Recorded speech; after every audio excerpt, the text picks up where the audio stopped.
Someone shared that a Chinese dissident named E89, who has been fighting on the front line, was arrested multiple times. The first time was on July 25th in 2015. He was sentenced to 3.5 years for showing support in Wuhan toward another Chinese dissident named Wu Gan. Yin was released on December 27th in 2018. In May of 2019, he was arrested again. According to lawyer Chang Bo-yang, he is in a critically ill condition at the detention center in Hubei. This message is calling for Yin's immediate release. Someone shared another dissident, Wu Jianxiong, who has been detained for over 520 days, during which he was not allowed to meet with any lawyer, including his own father. At the present, his mom is also in a critically ill condition, and the Chinese government still has not allowed them to see each other. Someone shared about Ms. Lin Hong, a human rights defender in Fuzhou. Earlier this month, she visited the National Public Complaints and Proposals Administration to complain about some concerns that she has regarding house demolition.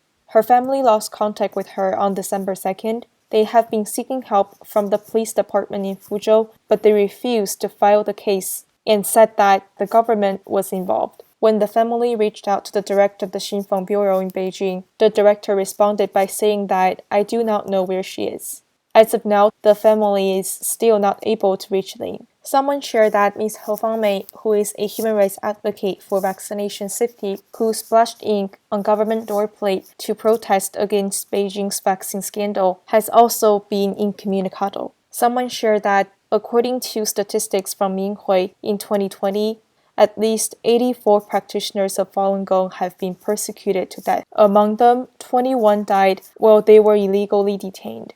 Someone shared this video clip, which is part of a speech that former President Ronald Reagan gave. Out of any other country in the world.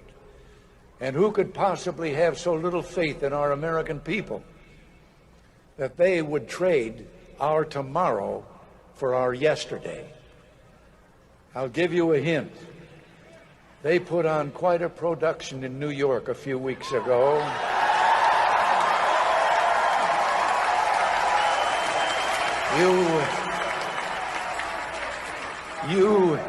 You might even call it slick.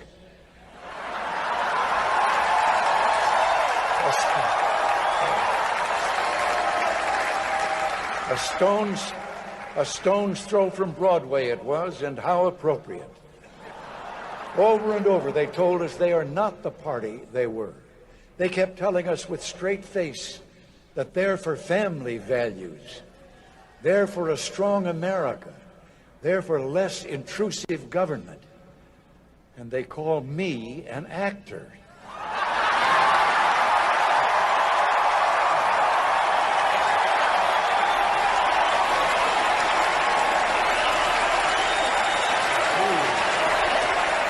We mustn't forget, even if they would like to, the very different America that existed just 12 years ago.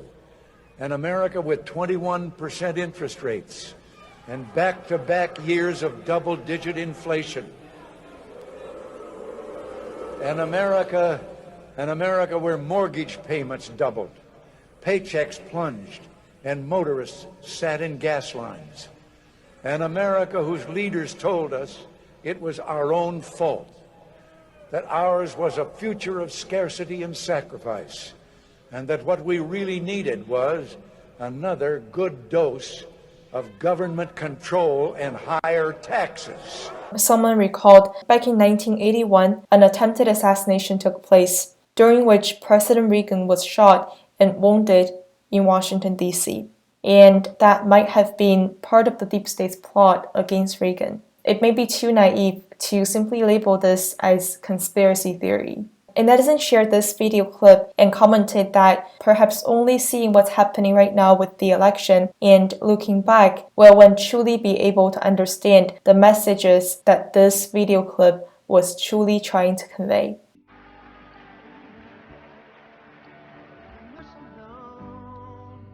Thank you very much, Madam Speaker. The state of our union is strong.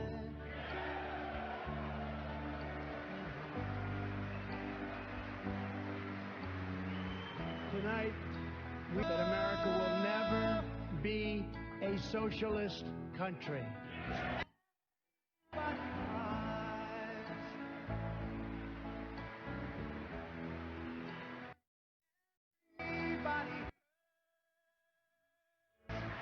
More people than at any time in the history of our country. 7 million people at work.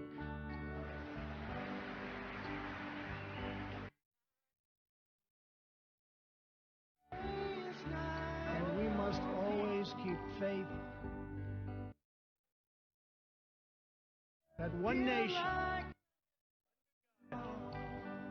must be the hope and the promise and the glory among all the nations of the world. Thank you, God bless you, and God bless America. Thank you very much.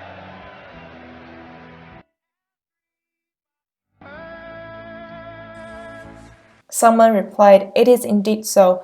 All the greatness and ugliness have been revealed over the past month." Someone shared the following 3 reasons when being asked why he is supportive of Trump. He said, "Number 1, because I know what hell looks like. I do not want America to fall into that state.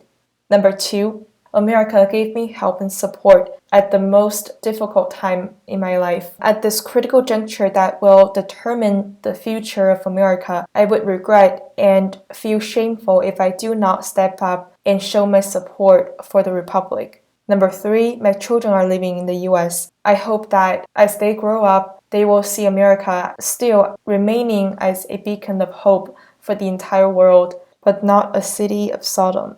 Someone replied, "Many Trump supporters talk about Trump all the time. This is not strange, as he is whom they support. But on the other hand, Biden supporters rarely talk about Biden. This phenomenon appears to be more interesting, and think more about it, you may realize that it is reflective of many issues."